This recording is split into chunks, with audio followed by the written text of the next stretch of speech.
Bonjour à toutes et tous, bienvenue dans les coulisses du Grand Lyon. Mon invité du jour, Jean-Yves Sécheresse, bonjour. Bonjour. Vous êtes l'ancien adjoint à la sécurité de la ville de Lyon, aujourd'hui conseiller municipal d'opposition.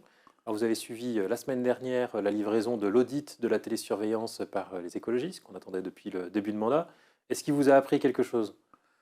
Écoutez, ce sont des gens qui, pendant des années, sont opposés à la vidéosurveillance, dont j'avais voté le moins de dossiers. Ils ont fait une campagne électorale en disant que la vidéosurveillance, c'était le diable.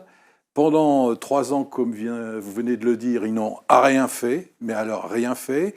Et tout d'un coup, il y a une révélation, un audit qui sort de on ne sait trop où et qui a mis 3 ans pour être élaboré, où on nous livre 29 caméras, qui plus est nomades. Donc il y a de quoi sourire, mais malheureusement, la situation est grave. Donc on ne va pas sourire.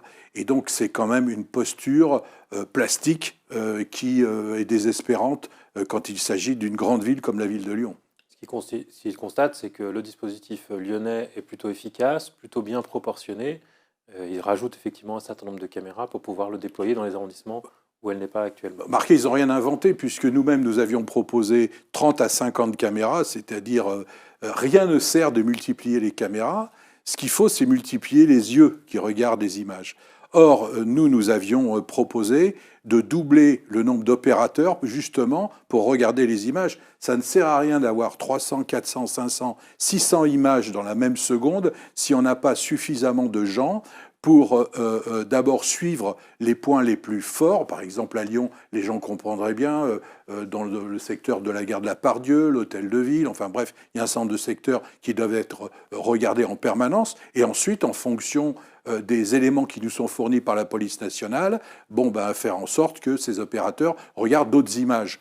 Eh bien, c'est ça qu'il faut faire, c'est multiplier les opérateurs et non pas multiplier les caméras. Quant aux caméras, il s'agissait pour nous de mettre des caméras fixes. Bien entendu, ça coûte bien moins cher que des caméras nomades. Les caméras nomades, c'est moi qui les ai installées les premières, un lot de 3. Nous avions conçu ces caméras nomades. Il faut bien que vos téléspectateurs le sachent, notamment pour les événements. Par exemple, le tournoi de tennis de Lyon, qui était dans le parc de la Tête d'Or, il n'y a pas de couverture vidéo.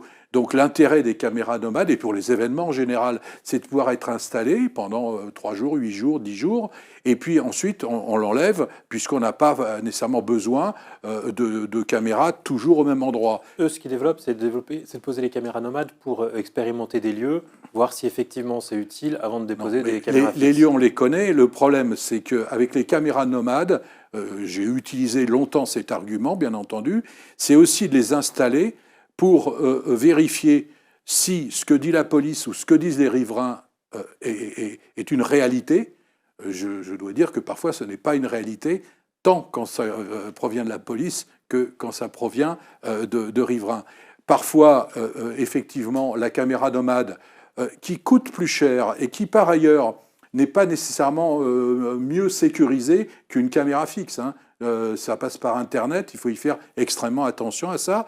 Après, quand la caméra nomade nous permet de vérifier qu'il y a quand même un certain nombre de distorsions, de délinquance, etc., dans ce cas-là, ce que nous faisions, nous installions une caméra fixe, bien entendu. Et c'est un peu ce qu'ils ont prévu en redéployant des caméras fixes, notamment celles qui, aujourd'hui, servent quasiment pas. En gros, elles ne servent que pour être... Vous êtes gentil de les défendre, mais enfin, c'est une cause qui est perdue d'avance, puisque c'est 26 caméras nomades qui vont être installées dans les 3 ans qui viennent. Autant vous dire que ça ne va pas peser sur la capacité de la ville de Lyon à être vraiment un opérateur efficace. Bien entendu, il aurait fallu y aller de manière beaucoup plus franche il y a déjà 2 ans. Donc, quand on n'a pas su prendre les bonnes mesures au bon moment, eh bien, on traîne ça comme un boulet. Et comme par ailleurs, ces 26 caméras ou 29 caméras ne veulent pas être installées tout de suite, si elles sont installées un jour, on voit bien que ça, c'est une espèce de danse du ventre devant les Lyonnais qui rouspètent, qui voient bien que les questions de sécurité échappent à l'équipe de l'exécutif, et les Lyonnais mesurent l'ensemble de ces choses-là, quel que soit leur quartier. Alors, ils n'ont pas attendu en matière de caméras pour les déployer dans les transports en commun, mais là, c'est sous l'égide de Bruno Bernard. L'audit vient de dire que en milieu fermé, les caméras sont particulièrement efficaces. Alors ça, il y a toutes les études, notamment les études d'Oxford depuis 20 ans, ont démontré que dans les lieux fermés, les caméras sont totalement utiles, intéressantes. Les études, c'était même des méta-études de Oxford et Cambridge, avaient fait beaucoup d'études sur les parkings. Et bien entendu, un parking en plus est un lieu clos et qui est un lieu pour en sortir. Il y a en général des barrières, des choses comme ça. C'était tout à fait efficace. Les bus, tout à fait efficaces. Le problème en ce qui concerne les caméras, c'est que jusqu'à présent, c'était l'opérateur du bus qui avait la mainmise là-dessus, non pas sur les caméras, mais il pouvait alerter la police. Et à l'arrêt d'après, la police attendait les petits malfrats qui ennuyaient les passagers ou bien qui avaient volé ou je ne sais trop quoi. Bon. S'il y a des caméras en plus, tant mieux.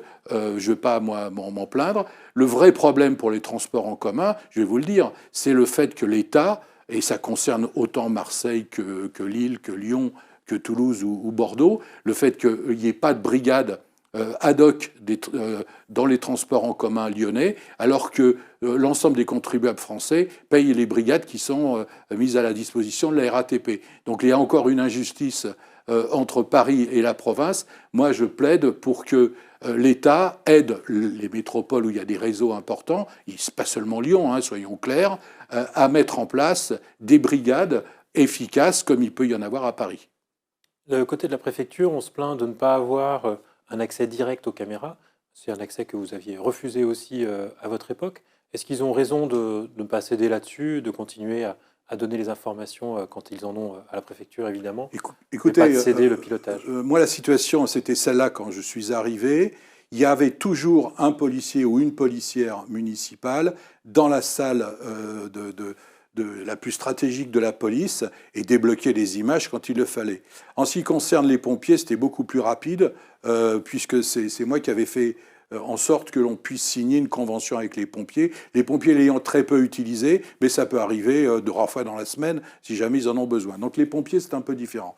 La police, oui, nous souhaitions, à partir du moment où la ville de Lyon investissait, c'est quand même extraordinaire ce pays. Tout le monde demande plus de caméras, mais il n'y a que les villes, les municipalités qui payent. Donc Lyon a équipé de manière correcte, je crois que c'est apprécié par tout le monde, la ville en caméras. À chaque fois que nous avons procédé à des extensions, nous avons demandé aux forces de police nationales de nous donner des indications. Parfois, si on avait écouté toutes les indications, il y aurait 2000 caméras à Lyon. Donc on voit bien que c'est un outil de la ville de Lyon, un outil partagé. Donc le statu quo allait bien et devrait bien aller. Le problème aujourd'hui, c'est que les rapports entre la ville de Lyon, les services de police, la préfecture, voire même maintenant la justice, sont très, très, très dégradés.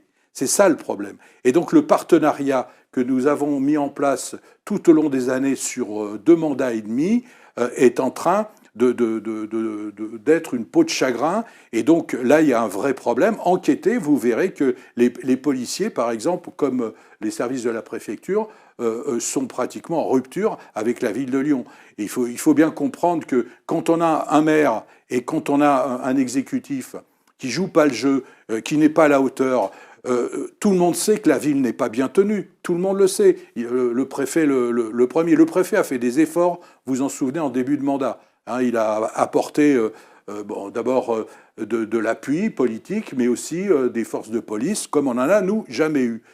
Il arrive un moment où les choses s'épuisent, et donc on voit bien que c'est tellement dégradé qu'aujourd'hui, chacun est face à face, dans son camp, et donc ça va se marquer sur les caméras, alors que les choses pourraient évoluer, y compris sur les caméras, et donc comme ça s'est marqué sur les rapports physiques entre la police nationale et la police municipale.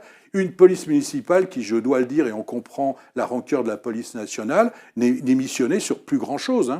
À partir du moment où la police municipale ne doit pas aller s'occuper des deals, ne doit pas aller dans tel ou tel quartier, et doit s'occuper uniquement des automobilistes, parce que l'obsession de cette équipe municipale, c'est pas la sécurité, c'est la voiture.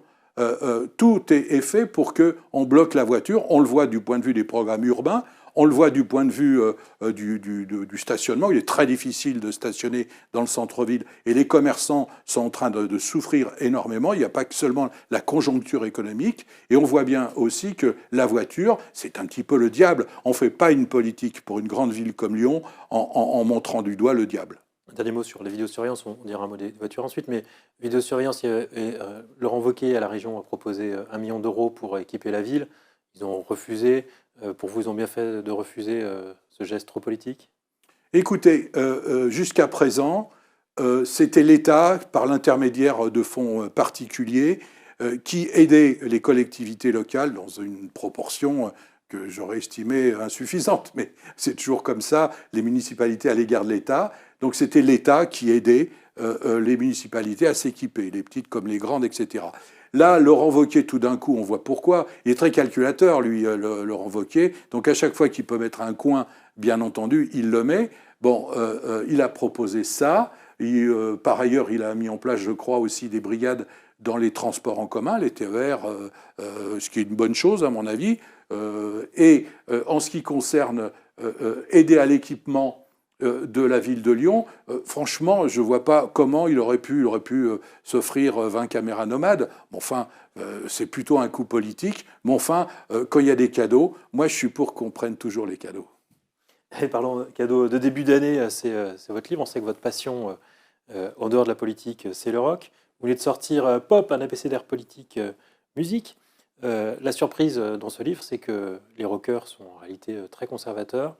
Il n'y en a pas beaucoup qui ont politiquement, grâce à vos yeux.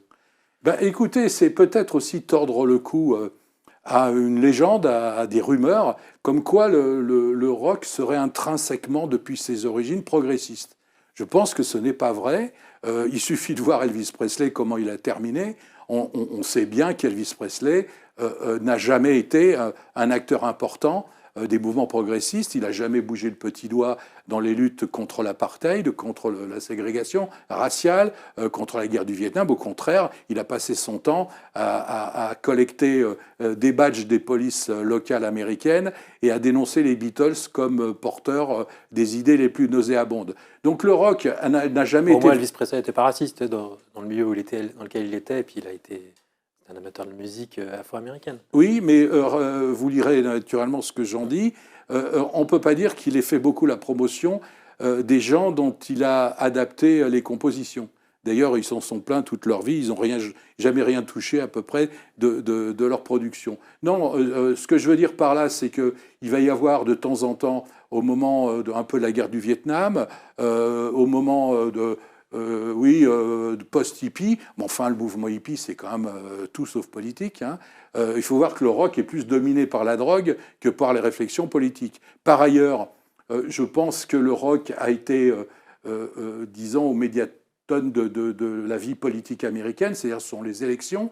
Et d'ailleurs, à partir de 69, pendant une bonne dizaine d'années, le rock est complètement déqualifié. D'ailleurs, il est même plus présent trop dans les élections américaines. Et le retour s'opère vraiment avec Barack Obama, où là, on a effectivement une espèce de liaison extrêmement importante, notamment de la part des musiques noires et en particulier des rappeurs autour de la candidature d'Obama. Les choses se sont poursuivies. Et par ailleurs, je le dis sans que ça soit nécessairement mes goûts musicaux privilégiés, mais une chanteuse comme Beyoncé, par exemple, occupe un rôle politique plus important qu'on ne le croit, et qui s'inscrit dans le registre, on va dire, du progressisme.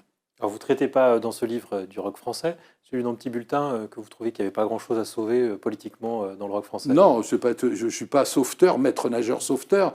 Je voulais dire juste au petit bulletin, d'ailleurs je vous encourage à écrire si vous voulez la même chose pour le rock français. Croyez-moi, le livre ne sera pas trop important puisqu'on a quelques acteurs majeurs hein, qui sont évidents.